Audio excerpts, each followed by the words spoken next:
joining us. Thank you. Thanks, everybody. Thanks for joining us on what is, of course, a very solemn day. We've been at Hasbara doing these leadership sessions somewhat frequently, but of course, this one timed on October 7th is of course a different feeling and a different sort of occasion. The first anniversary of October 7th, I think, won't be an easy day for any of us.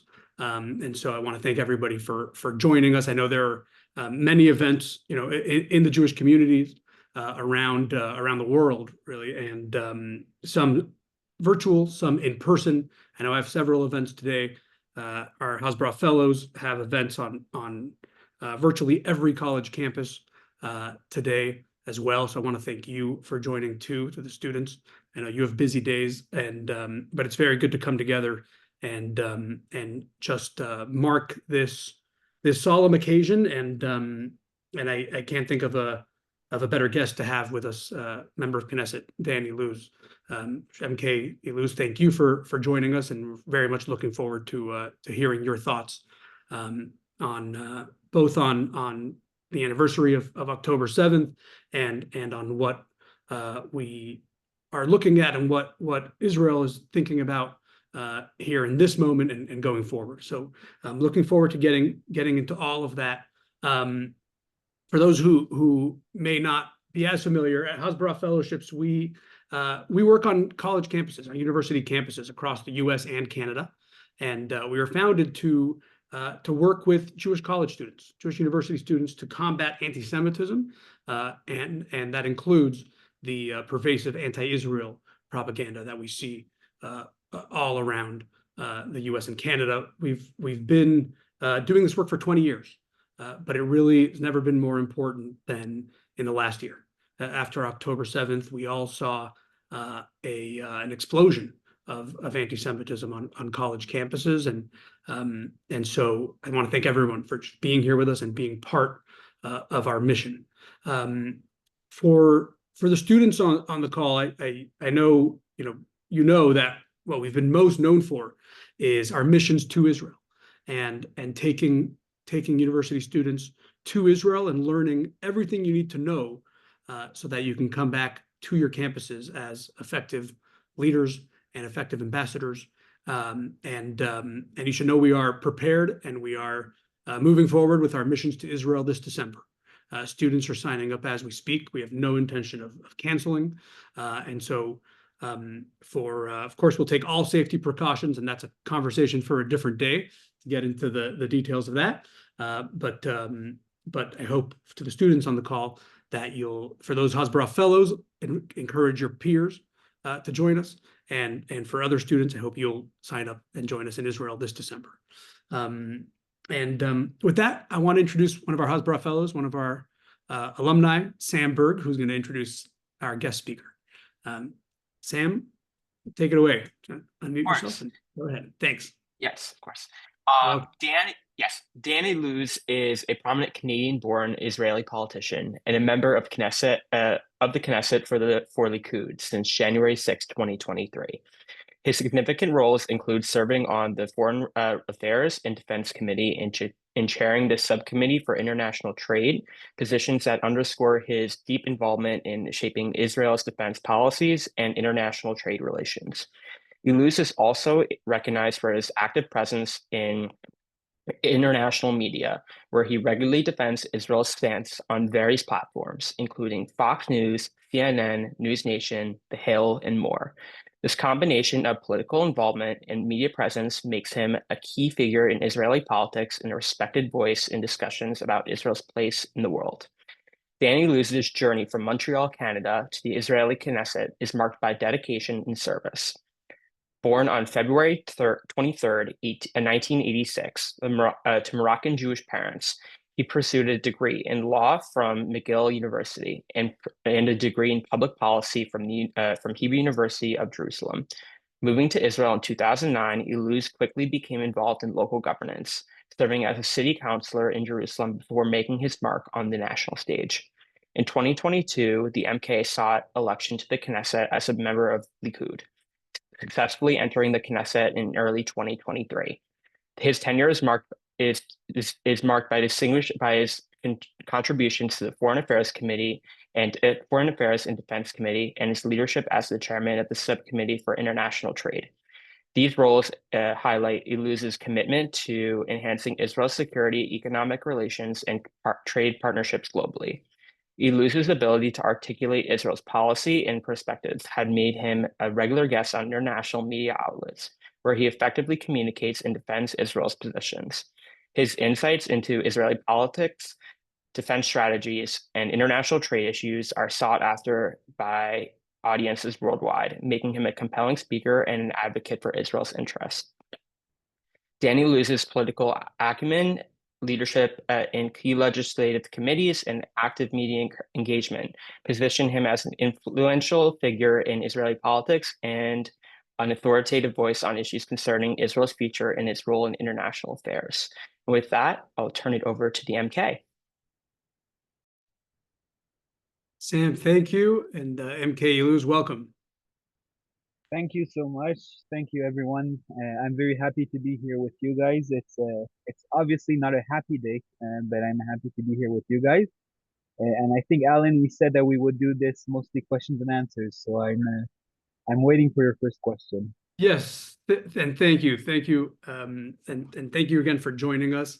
I want to just start by, the topic of the call is to reflect on October 7th, which is we always say never again, and October 7th was a reminder of why we say that, sadly.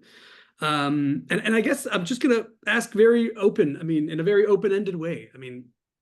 What are you thinking about today? What you're at 7 p.m. now in Jerusalem where you are, so you've now finished the day, almost that first anniversary. What's the feeling in Israel? What's going through your mind? Just take us through it. So first of all, in Israel, just so everyone knows, this will be a long process of reflecting. It's not only going to be today, it's going to be pretty much until Simchat Torah, as will be between the October 7th date in the Gregorian calendar and the Simchat Torah date on the Hebrew calendar. And there are events throughout, including official events and also less official events, in order to reflect back on what happened. I want to tell you something that this is very on a personal level. It's not Dan Illouz as an MK, but it's Dan as a very personal level.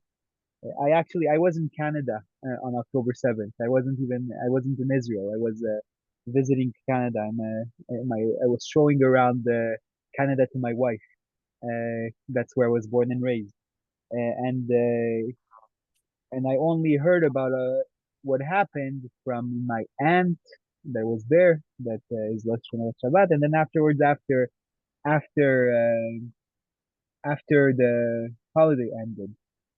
And today in the news, many news websites did something which was very heart-wrenching for me, which was to go through the whole news of what happened on October 7th at the same time as it happened. So at 6:30 they would have, obviously they made it clear that it's not happening again, right? So that people don't get into panic.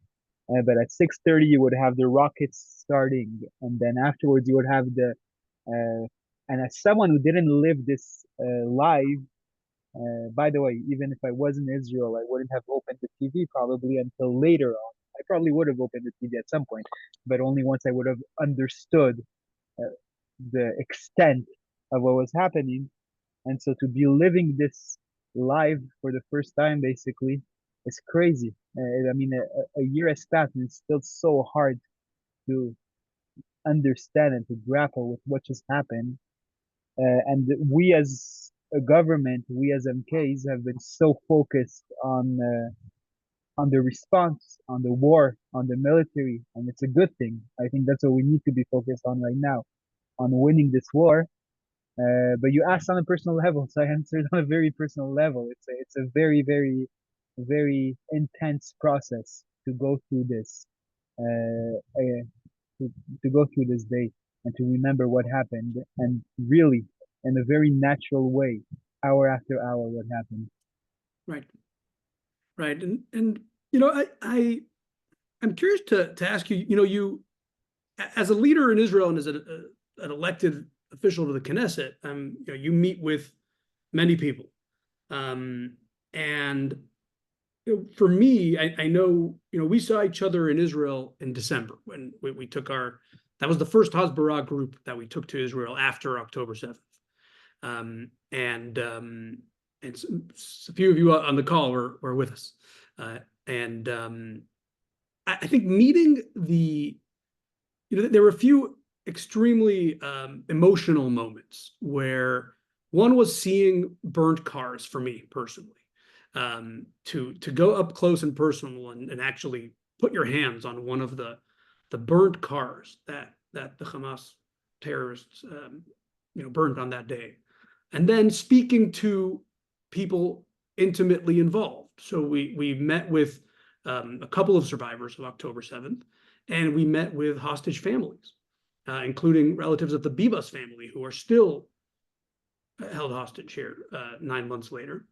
And there's nothing quite like talking to a victim or an affected family, face to face. And you, in your leadership position, do that quite a bit. And tell us a little bit about how those conversations are going and how they've kind of evolved over, and it's now a year. I mean, I'm sure there's a different kind of tone and at times maybe more optimism and at times perhaps less.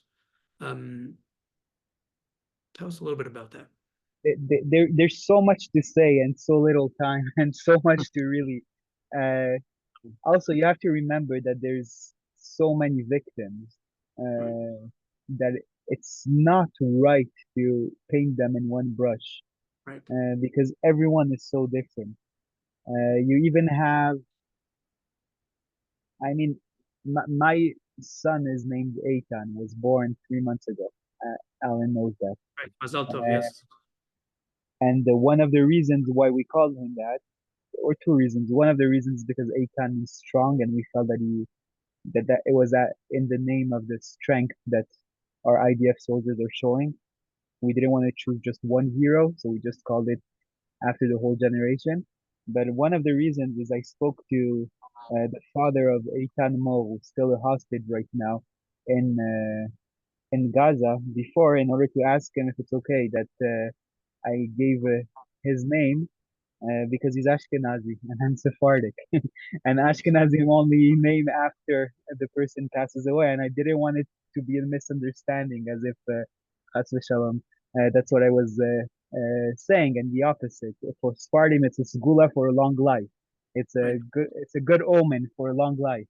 And so I Right. told him that, and he was very happy, and he was, but that's one type of interaction. You have another type of interaction, which is much tougher. Hostage families that speak to us that are mad at us because their families are still not back home, and I can understand them. I never. Sometimes I disagree with the tactics that they suggest that we use in Right. order to bring them back home, but that doesn't mean that I have no right even to disagree with Right. their feelings, their feelings that are very understandable and clear. That's hostages, but then you have also victims. You have people who died fighting and who their families are on October 7th and afterwards, and that their families are, on the one hand, very sad, but on the other hand, very proud. In the, if we already spoke about me being Sephardi, I'll add something else. In the prayers on Rosh Hashanah, the Sephardim, we say a piyut, a little part of the prayer that which is called Et Shari Ratzon, and it basically describes the Akedat Yitzchak, the binding of Isaac. And so, for the first time in my life, I actually felt this very strongly, and for two reasons. One is because my son was born this year, And I'm like, there's no way in hell that I would pass this test. I'm not even sure if it's right to pass this test, to be honest. But that brought Right, me some very strong theological questions. But then on right. the other hand, I was thinking about all those mothers. There's a very, very strong part in this field about Sarah Imeno and how her heart was broken when she heard about Isaac and things like that. Very emotionally written. And I was thinking about all the mothers that are sending their kids and they know that there's a risk. Obviously, they hope they come back home, right? But they know that there's a risk that they will give their lives for their countries and they do it. They do it and they do it proudly. They do it very proudly. There's a line there that says "Ein bocha velev sameach," a tearing eye, but a happy heart. And I think that says that's a very good description of a lot of the families that lost soldiers fighting. I'm not talking about the terror victims. I'm talking about the ones that were fighting. Mm. It's on the one hand you're proud, on the other hand you're destroyed. Obviously, you lost your, and that's very very strong also. Um, I want to follow up by asking you just, you just again on a personal level, that concept that some of the hostage families are mad at you or mad at Israel's leadership, which we had one of the most interesting experiences I had in Israel is we had a Hasbara fellowships group, a student group in summer of 2014, or I should say, yes, in summer 2014, excuse me, in May. And I was there a few days early, and I happened to be at the public, open to the public ceremony for Yom HaZikaron, for Israel's Memorial Day, which a lot of people don't know is open to the public there on Mount Herzl. And the prime minister speaks, and people, the public can come, although mostly families of fallen soldiers and victims of terrorism that go to the ceremony. And so it's an open air amphitheater. That's the style of seating, and Prime Minister Netanyahu was there giving giving some remarks. And what was interesting is that families of fallen soldiers, some people got up and started heckling the prime minister, just yelling at the prime minister. And but security doesn't remove that. There's actually a sort of an understanding that these are families whose sons were killed in the army in service of the state, and they're kind of allowed to just speak their mind, even if they're interrupting the prime minister, which was quite difficult to see. I mean, they're in pain, and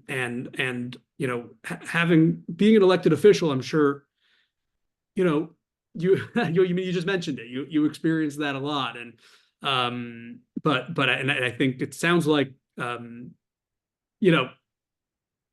don't really have a question at the end of this, but there's a certain appropriate amount of grieving with the families, and I think you in a leadership position have to make space for them to grieve, and if they're angry at you and they're criticizing the government, well, I guess that's part of the job. And then you have to turn the page once you're back in the office and figure out what needs to be done next to secure Israel here. And tell us if there's anything more to say. Tell us a little bit more about that. I'll just say two things which I think are important to be said. First of all, the hostage families have a very large platform in the Knesset, where I serve, where they give them time to speak about their loved ones before every committee. And many times they also make, I don't want to call them political statements, but statements about what should be done in order to release them, which I don't necessarily agree with. But again, I think it's very important to give them the right to express themselves and their feelings. There's no contradiction between the right that they have and to express their feelings, our duty to listen to them respectfully, and then my duty to also do what I think is right for the Jewish people as a whole, including the hostages, but also to think about all of the different aspects of Israel's survival. And so this, I think, it's part of the job of being an MK. Now, you spoke about, I didn't think I'd get into that, but I will get into that because you're talking to me as a psychologist. I've never been to a psychologist, but it feels like like therapy. It's an emotional day.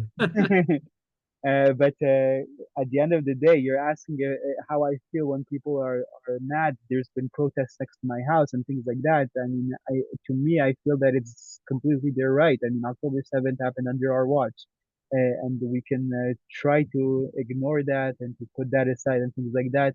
I don't think that I'm personally ashamed for October 7th, right? I always say the only person that's ashamed for October 7th is Hamas and all the people who sponsor it and do these things. That's something that I'm very clear about, even when people on the right criticize the left and say it's because of them or it's all of these things aren't constructive. It's only Hamas. Hamas is the one to be blamed. So I don't think I'm to be blamed for October 7th, but I'm an MK. I'm part of the coalition, and it happened under our watch. And there's a certain humility and that a member of Knesset needs to have to just be able to listen to criticism and to really listen, by the way, not just do as if he's listening, to really listen, digest it, and then afterwards make it part of the broader vision that he has and the broader ideology that he has. So he shouldn't, it's not because the person says it is a hostage family or is a family of a fallen soldier that everything they said it needs to be done right away because there's other considerations to be made. But listening and considering is definitely something which is part of our duty. Right. You know, I want to ask you about the negotiations for a hostage deal, which now, the reports now say Hamas is not interested at all. It seems they were probably never interested. But it was a very real discussion up until not so long ago, and seemed to really divide, Israeli society. And those of us living here in North America, as Jewish community leaders here, and our students really are the leaders of their communities. Our role really is to, we are interested in fighting anti-Semitism here on our campuses, and we're interested in supporting Israel no matter what decision is made. But the perspective of being an Israeli, I know that there was some division as to whether concessions should be made in order to release hostages. And I curious to hear just your thought process there. I mean, we know you're, of course, an elected member of Knesset in Likud, and we know what the prime minister's position was. But I also know it was a very nuanced conversation with many considerations, and curious if you could just take us through your thought process and whether you think a deal of any kind could have been or could one day be something that materializes. My position, and I actually led the fight on this, is that first of all, of course, we all want our hostages back home, right? That's the number one thing. But I believe that in order for us to be successful in the negotiations, and also in order for us to be able to not only release the hostages but also defeat Hamas, which is another goal of this war, then we need to set some very clear red lines as to what the where the negotiations can go and not go. And I suggested different red lines that I believe are good. Philadelphia corridor, which was adopted by the prime minister afterwards, was one of them. Not leaving the Philadelphia corridor, but there were other ones also. As in, I made the argument that you cannot allow the residents of Gaza, of northern Gaza, to go back to their homes until all hostages are released. Because Hamas wanted to get the residents back to northern Gaza to releasing only 30 of the hostages, including some of them that are already dead, right? Their bodies, their remains being released. And I thought that that's a big no because the biggest pressure point that we have right now on Hamas is actually our presence in northern Gaza and the fact that there's a lot of pressure on Hamas from the civilian population that wants to go back to their home in northern Gaza. And so I want to keep this pressure on until all of our hostages are released and not just a part of them. So obviously, every single one of these of these uh, of these red lines are difficult to trace because you never know. I'm convinced till today that these are the right red lines to have, yeah. But you never know for sure because at the end of the day, you're not playing in a world of facts. You're playing in a world of a lot of, I don't know if opinion is the right word, strategy maybe is the better word. And so it needs to be, and so there is a lot of gray area where you need to set what your beliefs are. I said them there. I gave two examples, which I still believe to be right today. And I think that making these red lines clearer actually helps bring the negotiations further. Because once you're very clear that there's no way you're going to concede on something, then people stop pressuring you. Sinwar stops thinking that, oh, maybe if I pressure a little bit more, then I'll get to a deal.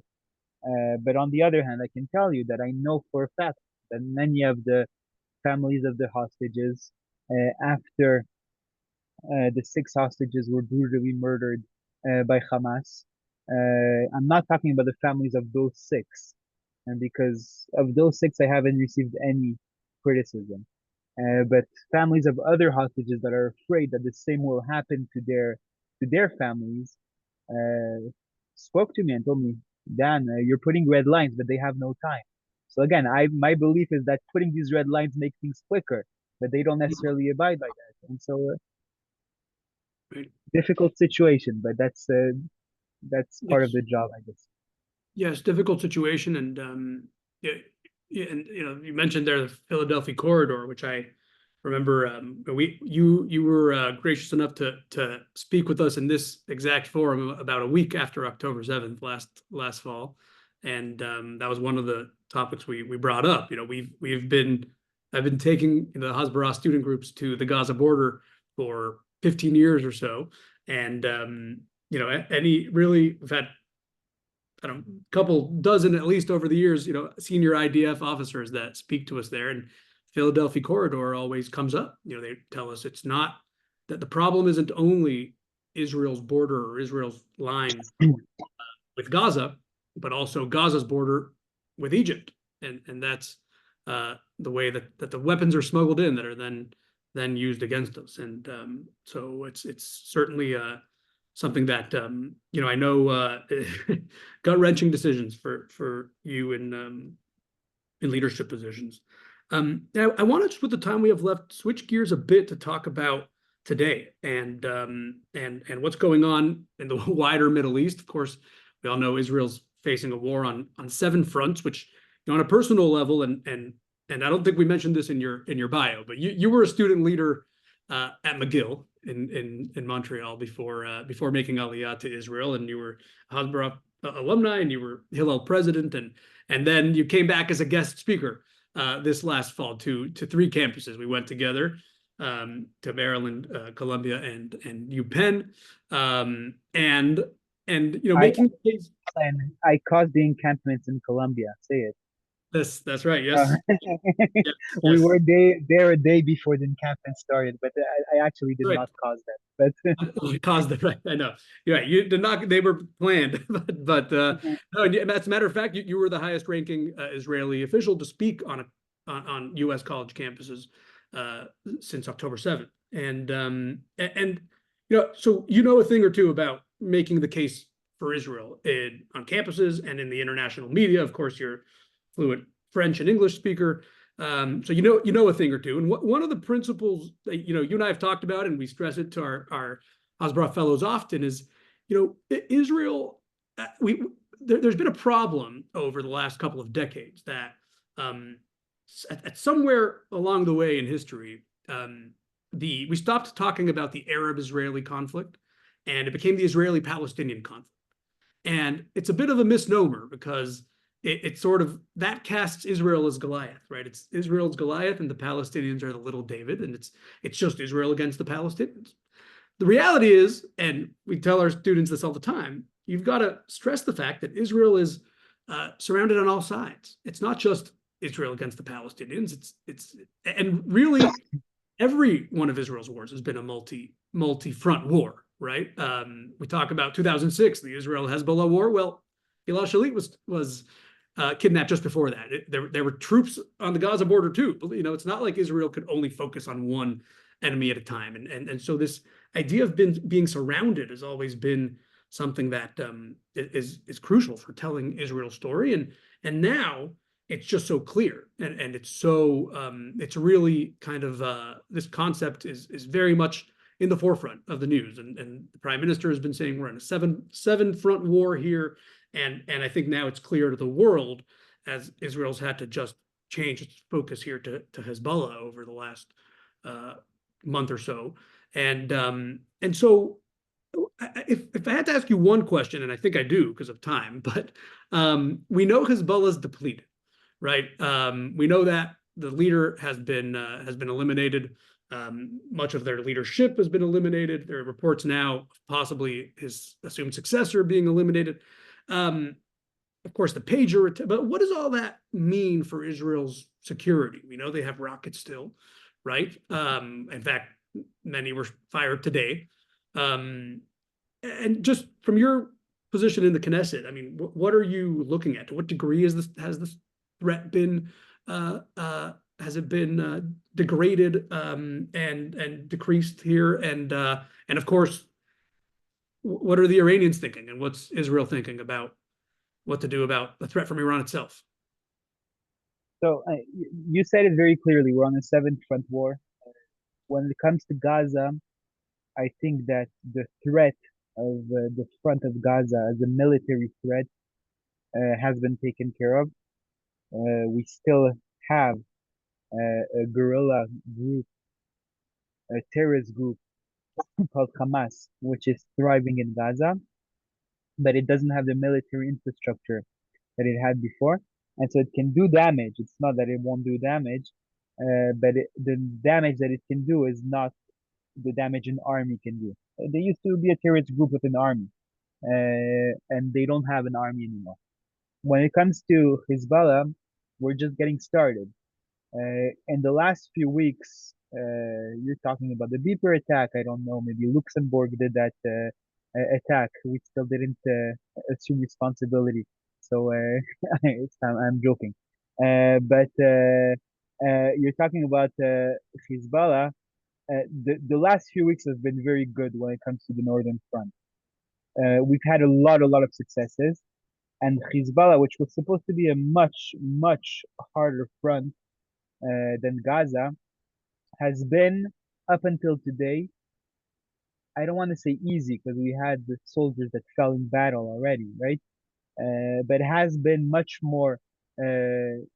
easier than we expected. But having said that, what we've done to Hezbollah right now is making it from a very large threat to a big threat. It's still a threat. It's still we still cannot say that we have removed the threat from the northern front. The Hezbollah still has weapons, even though we attacked many of the munitions. It still has a lot of munitions. You should understand that every time we say the IDF spokesperson says that we destroyed 1,000 rockets of Hezbollah, just remember that they had 100,000.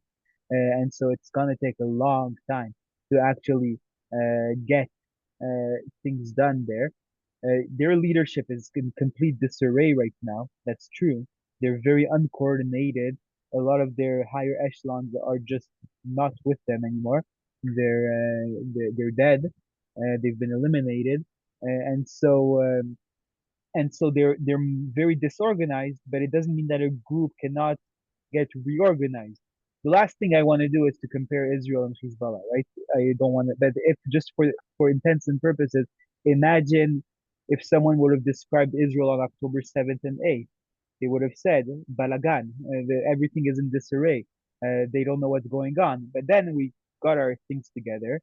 and we started being a very effective army, incredibly effective army. And so there is this uh, possibility that Hezbollah gets its things together and starts being effective again with whatever is left. Again, they don't have their full arsenal left. They don't have everything they want left, but they do have enough to be a threat. But I actually want to take a larger picture, a broader picture, because if you take a step back, you see that the Middle East right now is really in a crossroads. Uh, and if I'll take two pictures and give them a title as the two paths where we can go, I'd say one is Abraham Accords and the other one is October 7th. There's the threat that October 7th will happen over and over and over again. That terrorists will be emboldened, that Iran will be strong, that Iran might even get nuclear weapons. Imagine if Iran had nuclear weapons on October 7th, and on October 8th, they would tell Israel, if you dare respond to what happened on October 7th, you'll get a nuclear bomb on Tel Aviv. How would Israel respond? I don't even know what the right answer is. It changes everything. And so we need to take care of that also. And so the one path is more destruction. But the other path, which is also unfolding in the last few years, and the stronger Israel is, the more likelihood there is of going in that path because strength brings alliances. People want to be friends with the strong, not with the weak. The other path is of enhanced cooperation, development, uh, spreading the Abraham Accords to other countries. The Saudis is obviously something which is always talked about, but there's also other countries in line that are waiting in line. It's seeing Israel not only as, for years Israel was described on economic terms as an island country. Israel is not an island. If you've been to Israel, you know it's not an island, but it's considered an island country because we're surrounded with countries which we can't actually have real trade with. And even the countries we had peace with, we didn't have real trade with them.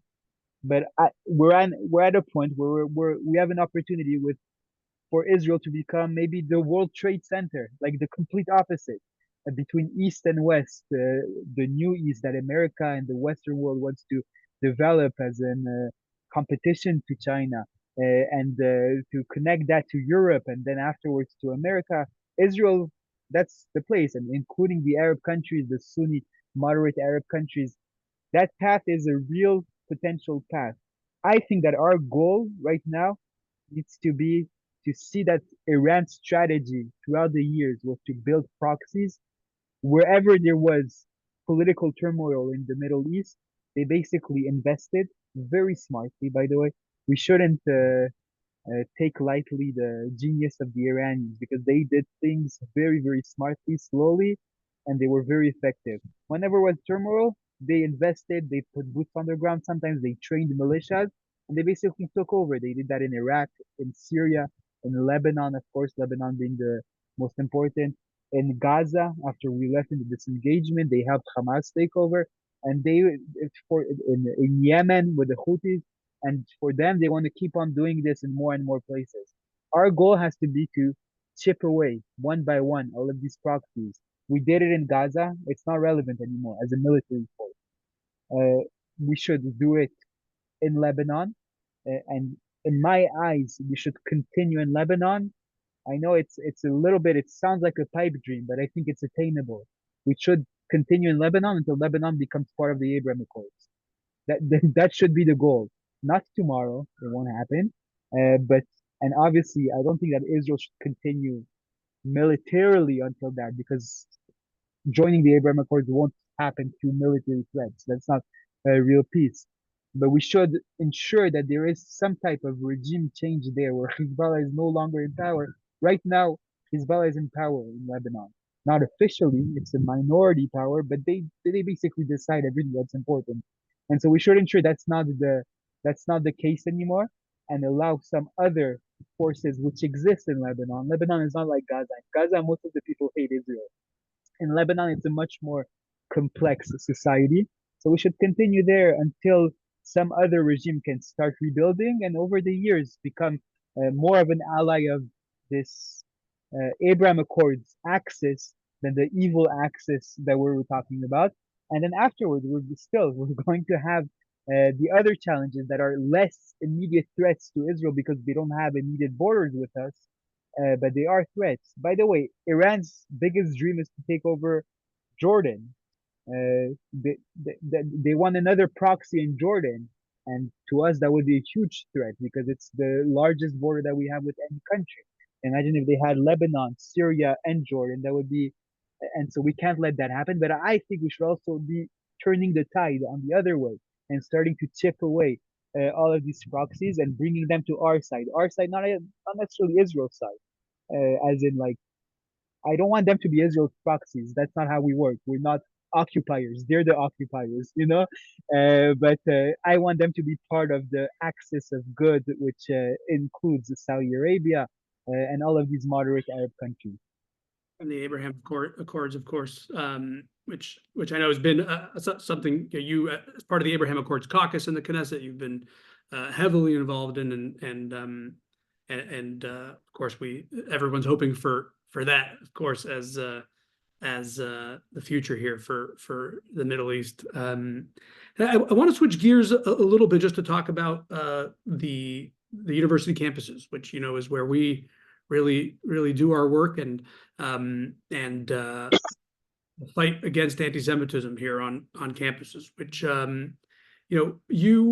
one kind of very positive development, and I know I had the chance to accompany you, MK Illouz, to Capitol Hill when you were in Washington, and one of the topics that were discussed in about 10 congressional offices, both in the House and the Senate, was this issue of anti-Semitism on college campuses, which we've been working on for 20 years, but really now, for the first time, there's real attention being paid on at the highest levels of government, and we've seen that in all the countries we operate in. I mean, in the Canadian Parliament as well.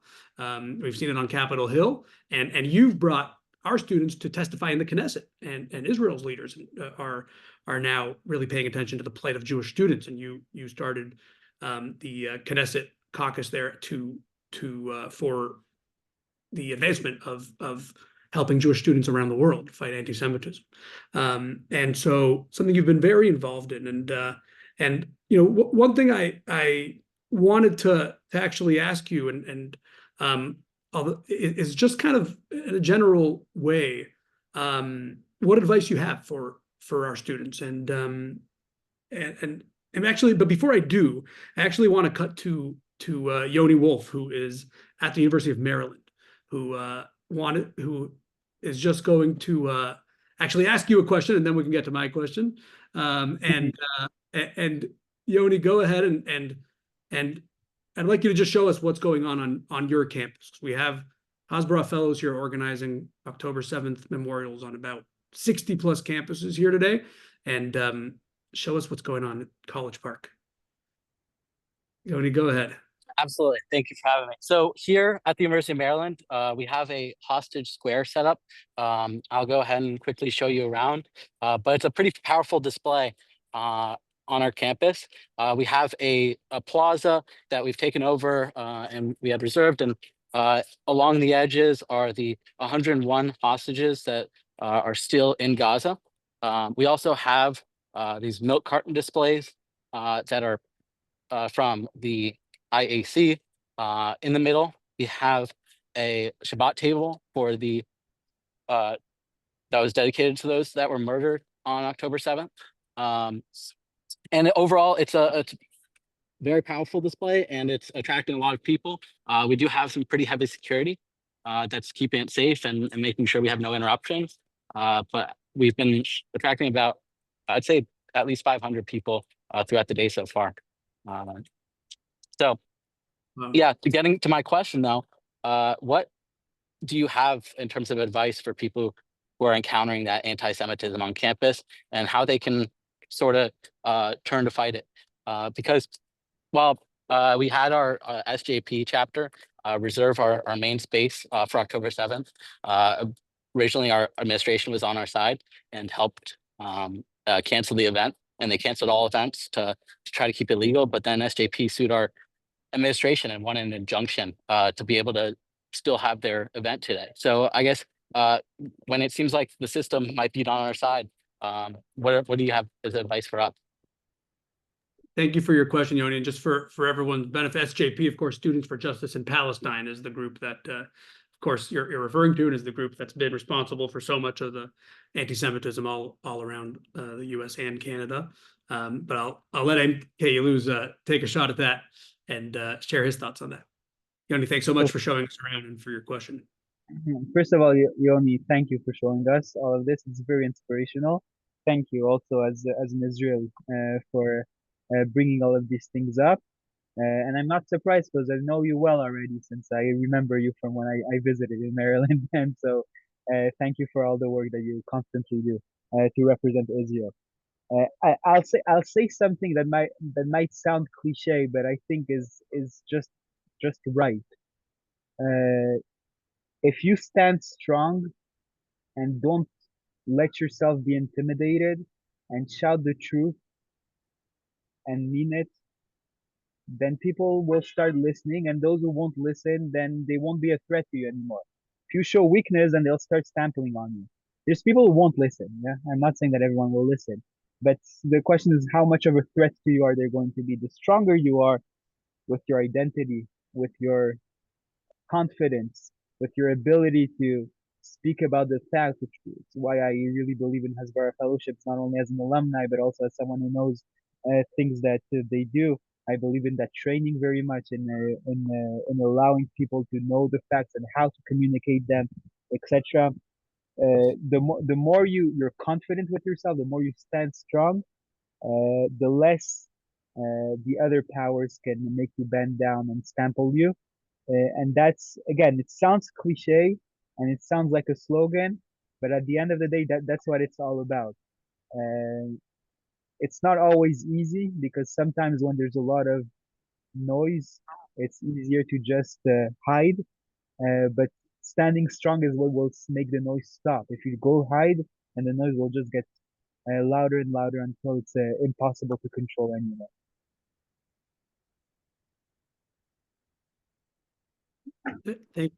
Thank you so much for that answer, and yeah, I couldn't agree more. Standing strong, and that's especially true now, more than ever. I think a lot of you have heard me say, that I think the encampments that we saw last spring kind of represented a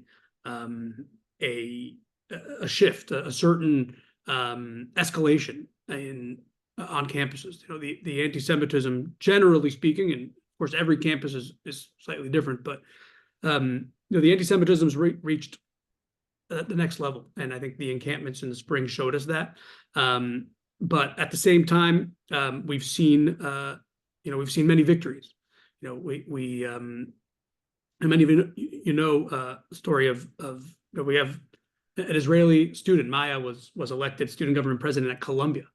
And that was during the encampments, when all of the news talked about how horrible the anti-Semitism was at Columbia.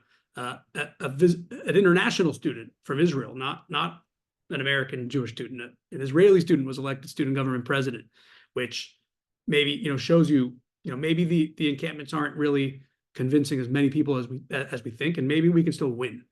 And Yoni, for you to have 500 students show up at Hostage Square, those are 500 future leaders who now know the story of those hostages and know the story of Israel. And I think what's also been so what's so important is to tell people stories, right? And you're doing that with setting up a Hostage Square. You're not only rattling off facts. That's something we've taught a lot over the years. I know many people have heard me say it. If you just say, well, 10,000 rockets were shot at Israel from Gaza. Well, that doesn't necessarily make anyone feel anything. But when you tell the story of a hostage, when you set up a Shabbat dinner there with empty chairs for the victims, that's the kind of thing that makes it real for people on your campus. And we've often said telling stories is more important than just rattling off facts. And I know MK Illouz knows that from all of his interviews with the international media. But it's the same is true for those of us on college campuses. So Yoni, thank you.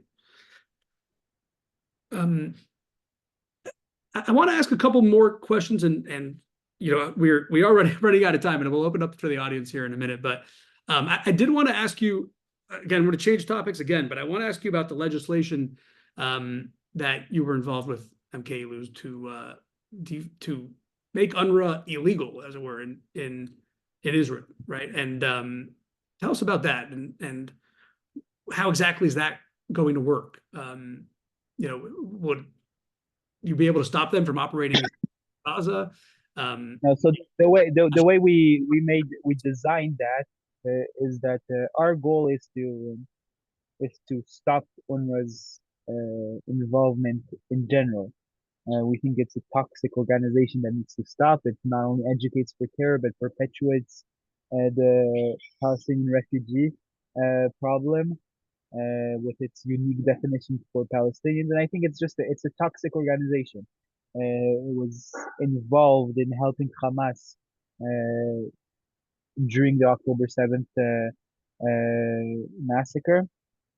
Anyways, it needs to be closed.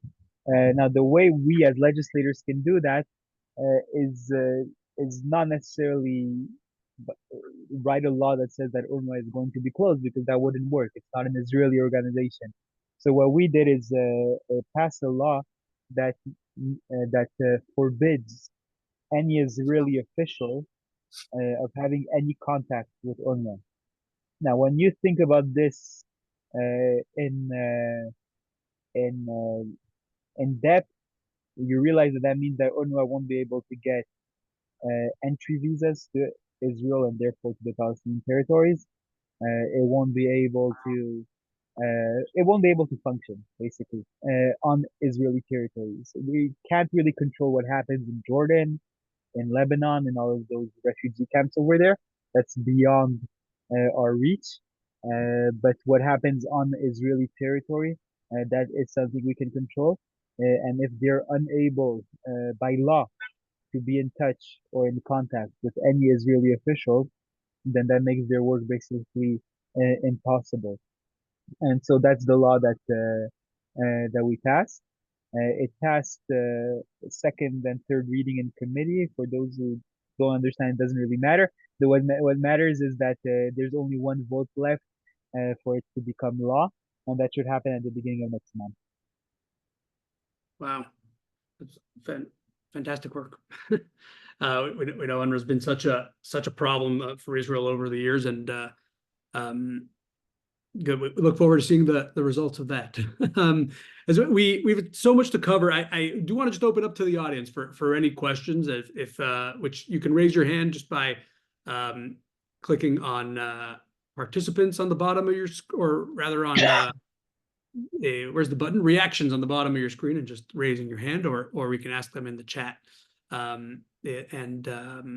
If just while we get those questions in, I'll just kind of mention also, I'm seeing in the chat. I want to thank all the students who organized 10/7 October 7th memorials on their campuses, just like Yoni did at Maryland. We've got and we'll put pictures up on social media and circulate that around. But thank you for offering to show us around on your campuses. I see Ben Levy from Michigan, and I see Dahlia at Santa Barbara. Thank you so much. And if you want to go ahead and raise your hands, we can take a couple of questions. And I'll just take one from the chat from Olivia. Olivia, thanks for asking her questions. Just, can we explain, and it's for you, MK Illouz, how can we explain to those who are less informed about the situation in Israel that Israel is often portrayed negatively?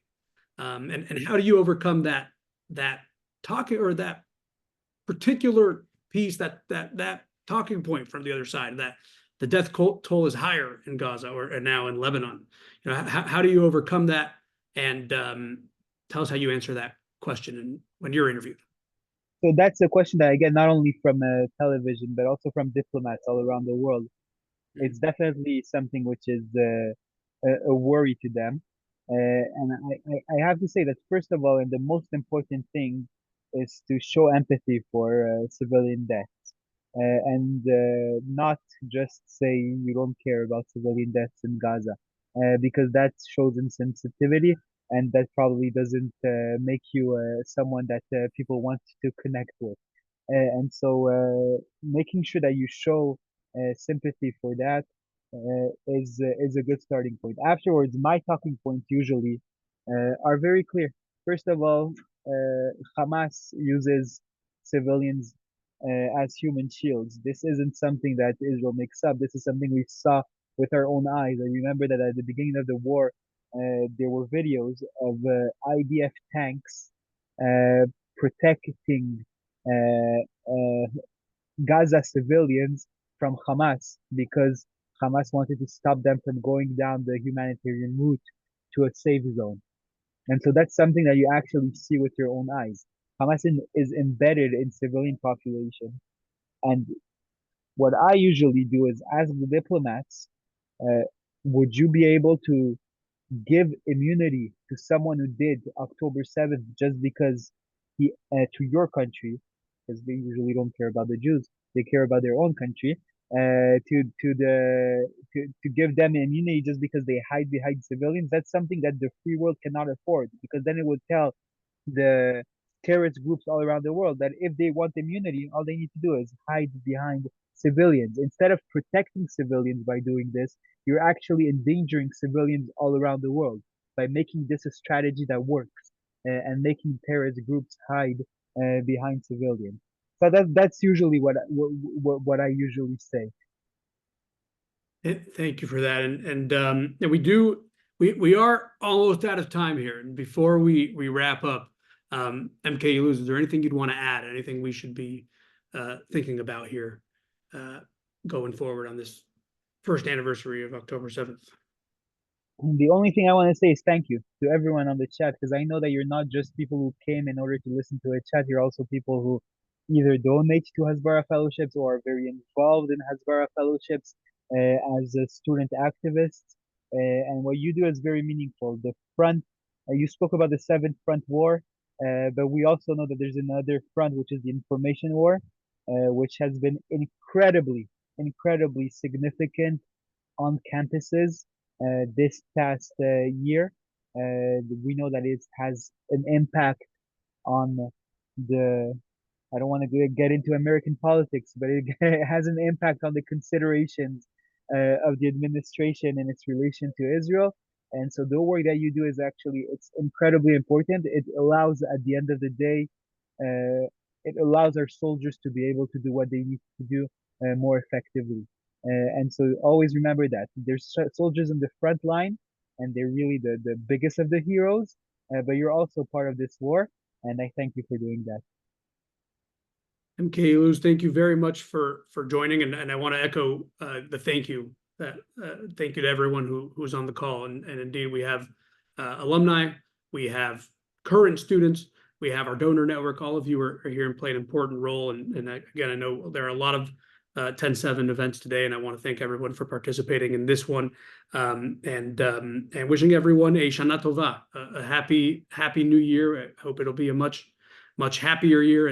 And while this is a difficult day, there's also a lot to thank God for this holiday season. We're seeing so many victories by the IDF. We're seeing our ability to fight back, both the state of Israel and Jewish communities around the world. And we really have a lot of heroes, as a matter of fact, on this call, not only on this call, but all over the place. So really, it's an honor to do this work with everyone. And I do especially just want to thank all the students who organized October 7th memorials on your campuses. We'll be sending videos around and pictures as well. And I just want to reiterate to everyone, if I can leave everyone with one announcement, it's Hasbara is going to Israel. We're not canceling this December. We know it's perhaps not the easiest time to fly to Israel, but students are signing up. and our itinerary is set. And I hope MK Illouz will meet with us in the Knesset again, which last time you were out due to the birth of your baby, but in December you'll be back in the office, and hopefully we will see you there. And I hope students please get fellow student leaders, let them know we're going. Ask them to sign up, and I thank you for doing that and for all you do on your campuses. Thank you so much.